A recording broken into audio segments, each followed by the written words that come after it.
That's why we're doing these things. We talk to each other. We get our thoughts out that this is how we are, who we are. And if you can't get on the bandwagon, the only person that it's hurting is you who doesn't get on the bandwagon with people like Eve and me, because we got it rocking. We're happy. We may have some anger issues every now and then, but this is how we get it out. This is absolutely hilarious. Hi, guys, and welcome to the House Call Vet Cafe podcast. I'm Dr. Eve Harrison. I'm a full-time integrative concierge house call veterinarian in Los Angeles, and I help other vets to build their unique mobile practices on their terms. This podcast is for and by house call and mobile veterinarians, so it is meant to give our community a platform to connect, to share our stories, to lift each other up, and to support each other. Most of us work solo as lone wolves, right? So for me, it's been really powerful to be able to physically hear the voices of my colleagues from all over the world and to get a chance to feel that we truly are part of a community of very real other human beings who get it. While you may be alone in that little bubble of your own vehicle when you're on the road seeing patients, I welcome you to join our community by tuning into our own podcast when you're on your way to your next house call. Whether you're a super experienced house call vet with 30 years of experience, you're a brand new prospective house call vet just looking to get started, or you're house call curious, there will be something for you in this podcast. Each episode, you will hear interviews from other mobile veterinarians just like yourself who are doing unique and innovative things, vets who are sharing their stories, their struggles and challenges, and you can also look forward to hearing valuable information and perspectives from specialists and experts outside of our micro niche. And finally, if becoming a house call veterinarian is something that you've been thinking about exploring, or you're looking for some extra support getting your own mobile practice to feel more profitable and sustainable for you, check out the information in the show notes about my course and our above and beyond supportive private community for members only, plus our monthly group coaching sessions within the House Call Vet Academy. You can also check out my free public Facebook group, which is also called the House Call Vet Cafe, the same name as this podcast, and which is a warm and cozy community for mobile vets to support each other in professional and personal development, in creative entrepreneurship, and in friendship. So thank you guys for spending time with me today. Let's dive into the episode. Hey, welcome back. Thank you for joining us with part 2 of our interview with Dr. Priya Bhatt.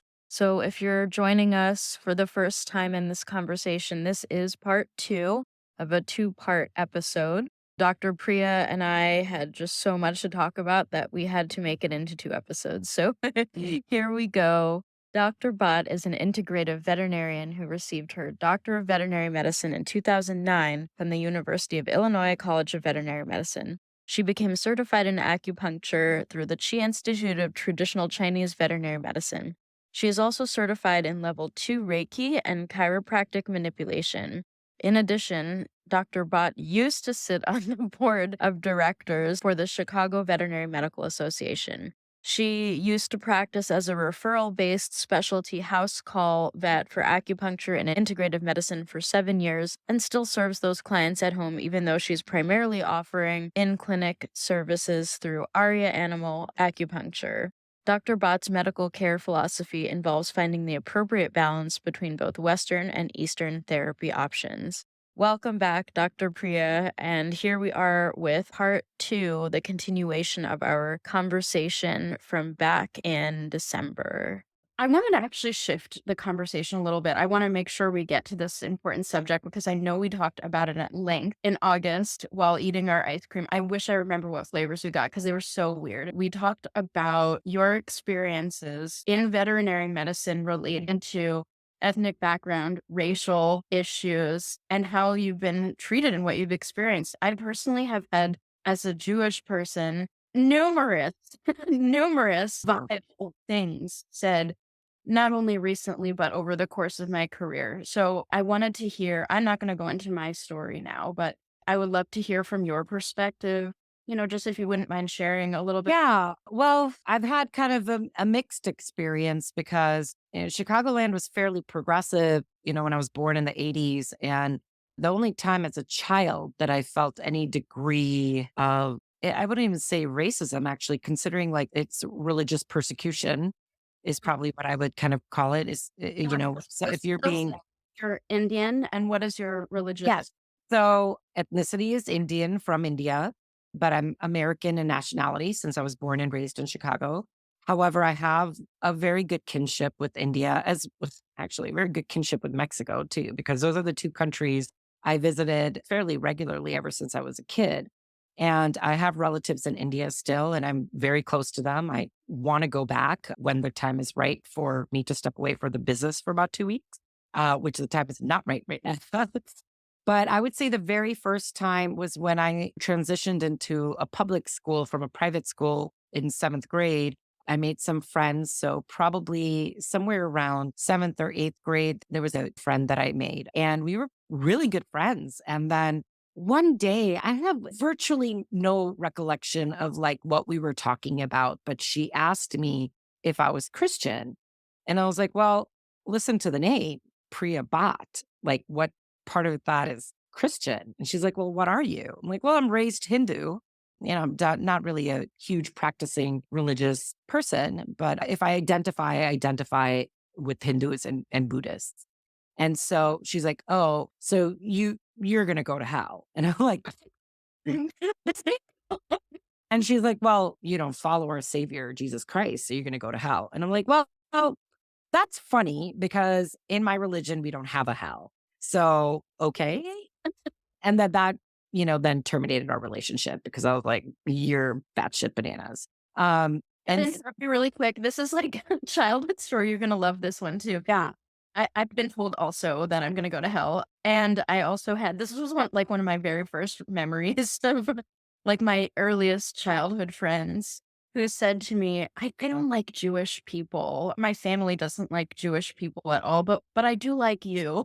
And I remember at that time being like, oh, thank God. I'm not like those terrible Oh, other Jewish people. oh, So, like, that, like, stays with you for your life, it's, like, just comments like that starting from yeah. childhood and then, like, No, absolutely. like, through the professional spheres to, like, continue Oh, at this level, right? Like, unbelievable. definitely. Definitely. I mean, it is very traumatizing. I mean, I wasn't traumatized by what she said. I literally thought she was batshit stupid because I'm like, we've been friends for all this time and all of a sudden now it becomes important. So I was like, what about, the last year we've been friends? Like, so and that should never, for some reason, like being told you're going to hell and all that nonsense for not, Savior Jesus Christ, like I don't know. It never really bothered me, mainly because, like, what people forget, if you listen to your history, which most idiots don't, is that the British invaded India. And so my mother went to a Catholic university to get her education. So her English is better than American English. Her writing is better. Her knowledge in some parts of the Bible and churches is very high. And she was raised by her family and by the British residual impact being still there in India to just have a healthy respect for other religions and cultures. And so my brother and I were raised as such. It didn't matter if you were Jewish or Hindu or Christian or Catholic or Presbyterian but it is the new generation that can choose how they want to honor that, either move forward and continue to honor our ancestors' religious persecution against each other, or we start recognizing that like this was of our ancestors and we can choose to just be a modernized individual who can be Muslim or can be Hindu or be Christian or Jewish or whatever. And in fact, India is one of the most accepting countries because it has a variety of different religions, a variety of different cultures that are now going there to actually study and become better higher educated from different countries. But in terms of, where else I felt other types of persecution didn't actually happen until vet school. And it was really kind of scary for me because I came from LA. So I left when I was 18, went to LA at 18 years old and stayed for 7 years. And so for 7 years, I was an LA girl surrounded by Black, white, Persian, Korean, Filipino, what you name it, we got it. Right. And so I was already a bit afraid when I came to vet school because I came down to Champaign, Illinois, which was predominantly white. Majority of the people that were not white were actually a lot of researchers and professors. So in vet school, in all of the other buildings around, all of the other rooms within the veterinary science building were Koreans, Japanese, Black, Indian. Pakistani, all doing research under the name of veterinary medicine. And so, but that's not what was seen in vet school. In vet school at the time, which was 2005 to 2009, was a predominance of white individuals, of which many of these individuals were coming from locations or towns that had, I think, zero knowledge of seeing an Indian. I mean, people that like obviously didn't even listen to mainstream media because like Madonna, the Beatles, like they all were in India. They all brought Indian culture here, among other actors and actresses and singers and musicians, whatever artists. But I learned very quickly how to become a little bit more whitewashed, which is something I never really had to do in LA. In LA, I could be whoever I wanted to be. I could be Greek, I could be Mexican, I could be Persian. Like nobody knew what I was, and I loved it. And I was friends with everybody. Well, But I like pause and say also for folks that don't know, I'm first generation Ashkenazi Jewish. So I'm white, but my entire life people have been confused about my ethnicity. So there's like a little bit of ambiguity. Like when I went to Bangladesh, they were like, "Are you Bangladeshi?" And I'm like, "No," but thank you. That's such an incredible compliment. But I also like, I've loved that too, like that I'm a little bit culturally or ethnically ambiguous. People are yeah, like, I like that. I like to Asian. not be I'm known. like, I don't know how you think I'm Asian, but okay, like, thank you. That's just all.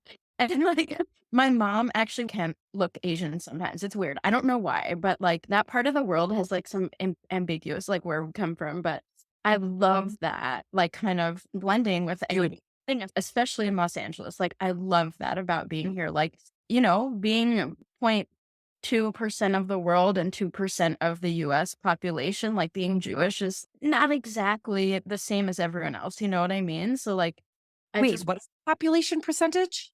2%, 2.4%, 2%? 2.4% of the US population is Jewish and 0.2% of the world is Jewish. So like You've there's got to be kidding me. Then, girl, I you definitely need to come out here because I'm in Jewish Central. oh my God, that's amazing. Yeah, literally, like North Shore. There's pockets of us for sure.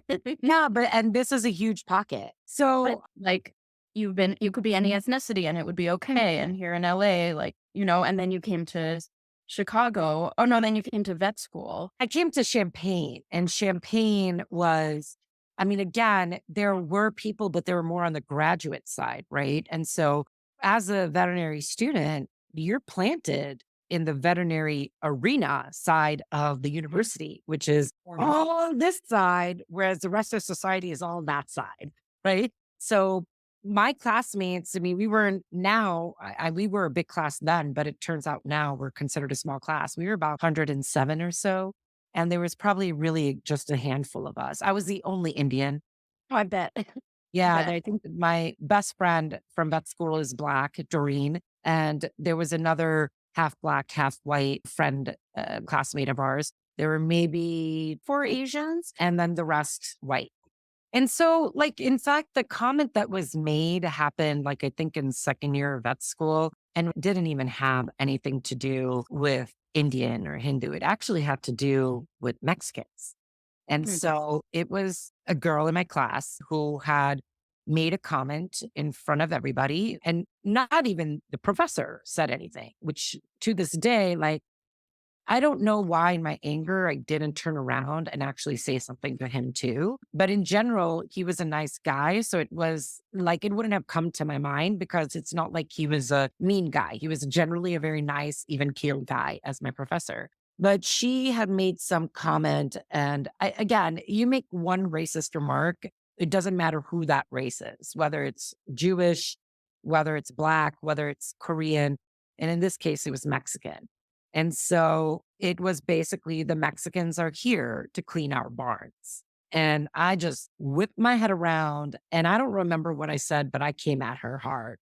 So much so that he actually had to get involved to stop me from yelling at her. And what I should have said is, I'll stop now, but I expect you to follow this up after this class. And I didn't say that, but that's a retrospect, right? It has to start. So actually, because, and I don't want you to talk about your stories, but I want to kind of reflect on how shocked I was that even here, like we're a very progressive town. North Shore is predominantly filled by Jewish people. And what I see as issues in DEI have everything to do with what is already being a problem that has nothing to do with the race or culture. And that is a lack of appropriate accountability by parents to teach their children better. And then the parents are saying, well, it's not our problem. Let the teachers do it. But then you don't allow the teachers to allow the kids to hold accountability, because then every teacher's hand is slapped. Looking at the scope of veterinary medicine and how DEI relates, you're looking at generational racism and religious prosecution that has nothing to do with us. It is active effort to teach oneself and teach people around you that this is not okay. So, what I was going to say is that yesterday, a client of mine came in and she's just been really stressed, and that's not her MO. So, we were talking, and she revealed to me that the kid in her, that she is Christian raised, Catholic raised, whatever, but her husband is Jewish. So the kids are raised Jewish. They're boys, and that was a decision, is that they're going to go through the Jewish everything. So apparently a kid in school made a Holocaust joke. And I sort of looked at her before she said anything else. And I looked at her and I'm like what group? And I think she said it was like, they're like eighth grade. I was like, to even have that level of knowledge about the Holocaust is not really there. So how does one even come to the point of making a Holocaust joke? And it turns out that what happened was a kid was not trying to be offensive, but was trying to be funny, but nobody is doing anything. And so I don't have children, but I immediately looked at her and I said, not only do I think you need to take this to the school board's not listening, you take it all the way up. Because what I have a problem with is that this kid didn't get a mandatory expulsion for a few days. Like, it needs to go back to hold the parents accountable. And if nothing happens to the kid, then the parents are not held accountable to teach differently, right? But if the parents are held accountable by, guess what? You can't have your 3 days of going to work or 3 days of doing your manicure, because you got now 3 days that you got to watch your kid because we expelled him for referencing this topic that he should not even have known about. And if he knew about it, would never have the audacity to make a joke about it. Because under no circumstances, under no conversation is religious persecution, and especially the Holocaust, ever anything to discuss. Like, it is not something to talk about in fun. It is only to discuss, to mourn, and to revere those who had battled for their lives. And it shouldn't be seen as anything else. And so what's happening is the school board didn't do anything. So now she's taking it to the next level. And I was just so shocked because I'm like, not only are we in a progressive part of Chicago, we're in freaking North Shore. I mean, y'all, 50% of North Shore is Jewish. Okay. And like, one of the things that I feel like Indians and Jewish, we get each other really well is because we're made fun of a lot. But a lot of the things that we have are elements of what we're taught are absolutely true. Like, our cultural methods of being taught are true. What David talks about in Judaism versus like what is taught in Hinduism is very much co-aligned. And it's just so melded into, for me, because I mean, my sister-in-law is Jewish. But anyways, going back to DEI, I was pleasantly surprised when I went down to University of Illinois for student AVMA that there was practically a 50% increase in Latin Americans in vet. Beautiful. So I had never in my life in vet school seen postings for dance night, Latin dance night. I was like, I would have had so much fun in vet school if this existed. But it was rough. It was rough because I felt very whitewashed, and I didn't really like the fact that the Indian culture really, nobody knew about it very much when, like, again, by 2005, 2009, like so many celebrities, including Gwen Stefani, had made such a mark with the Indian culture that it baffled me. And quite honestly, I didn't think that I actually thought people who didn't know about the Indian culture were kind of dumb. That was including my real estate agent when she looked at my hand and was like, "What is that?" And I'm like, "You've never seen henna? Like, Madonna's worn it, Bonnie's worn it. Like, really? Like, Mother Teresa been in India, like showing color? Nothing? No, nothing." So, yeah, I mean, it just goes back to like a fundamental countrywide problem of lack of accountability, people are not educating themselves. If you don't take an effort to understand what each religion is standing for and why they're standing for it and just respecting them, our cultures by that matter, then once we become a veterinarian, we have so many other battles that we're running against. So I think, showing color by promoting internships and externships in your hospital, recruiting cultural and religious different people, whether it's culture, religion, sex, gender, like by being more inclusive and making the public feel that they can speak to people and not feel like they're too white or too Jewish or too black or whatever. I have a pretty good range of everything. I do, from different religions to different cultures, different colors, different sex orientations. And like at the end of the day, there's only one thing that I care about is like, how good is your intention for your pet? I already know that for us, every day is a struggle to make sure we're doing better, we're doing right.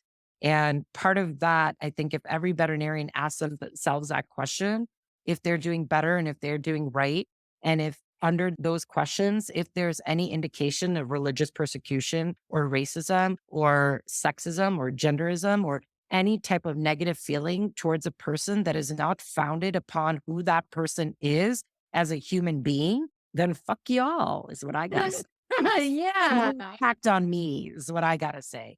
So yeah. So I'm still a veterinarian and I'm crushing it. So anybody can insult me at this point. It really zero impacts me. Zero. It could be the top veterinarian's surgeon or internist. First of all, I've not had those issues, but like, if anything, luckily I've not had in Chicagoland, it's been mostly a holistic vet to holistic vet problem where we don't have a good group of holistic vets that are supportive to each other. But aside from that, like, you live here for yourself, right? I live for myself. That's why we're doing these things. We talk to each other. We get our thoughts out that this is how we are, who we are. And if you can't get on the bandwagon, the only person that it's hurting is you who doesn't get on the bandwagon with people like Eve and me, because we got it rocking. We're happy. We may have some anger issues every now and then, but this is how we get it out. This is absolutely hilarious. Oh my gosh. Thank you so much, Priya, for these amazing thoughts, for the laughs, for You're not tired of listening to me? no, I'm not tired of listening to you. I also want to just like thank you for your promotion of camaraderie between house call vets, between holistic and Western medicine. And like, even for those of you watching the YouTube video, I'm wearing this like ridiculous coverall suit that is like covered in mushroom, given to me just the other day by another house call vet, Dr. Daniela Castillo, I love who is it. so like an acupuncturist. And like, we just like hung out, had drinks, caught up on everything. And like, the love between, other house call vets can be just like so massive. And I love that you're just like such an advocate for this connection and like the collaboration and referring back and forth. And, like it's just gotten better and better the more I've leaned into that collaboration and just like supporting each other and just being here for each other's stories. And, I know you told me about a lot more persecution based on your ethnic background and religion when we met up in August. But thank you for sharing a little bit of some of the experiences that you've had, for sharing that vulnerably, and for your openness to discuss these difficult subjects.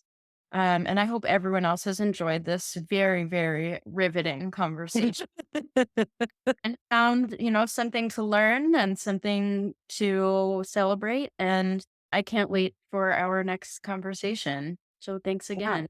I mean, I think with all that, let me just say that we all, as veterinarians and doctors, want to have that control of everything, but it is about letting go control.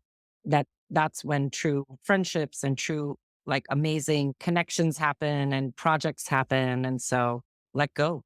Amazing. On that note, I'm going to let you guys go. And I hope you guys enjoyed this episode. Bye, everyone. Thanks. Bye. Thank you for listening to this episode, and I do hope you guys enjoyed it. This was part 2 of an episode with Dr. Priya Bhatt, honestly, from a few months ago.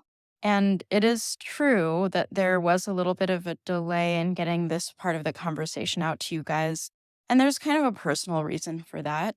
So, unfortunately, the holdup for me as of late has been that I've personally experienced and witnessed a slew of acutely uncomfortable bigotry and ignorance directly from within the veterinary community in the last few months. So, I do want to acknowledge that while I too, like Dr. Priya Bhatt said, was surprised by the homogeneity of the veterinary profession that I found when I got to vet school, and I've always craved more diversity within our profession. That's kind of old news at this point, but kind of more recently, and between episodes 1 and episodes 2, as I was organizing our conference for House Call Vets in February, there were simultaneously some quite devastating things happening and that Jewish veterinarians in our community were facing. And I needed to kind of sit with that and figure out how I wanted to handle it, or even if I wanted to handle it and open up anything at all related to these types of subjects on this podcast. So honestly, I'm still figuring it out.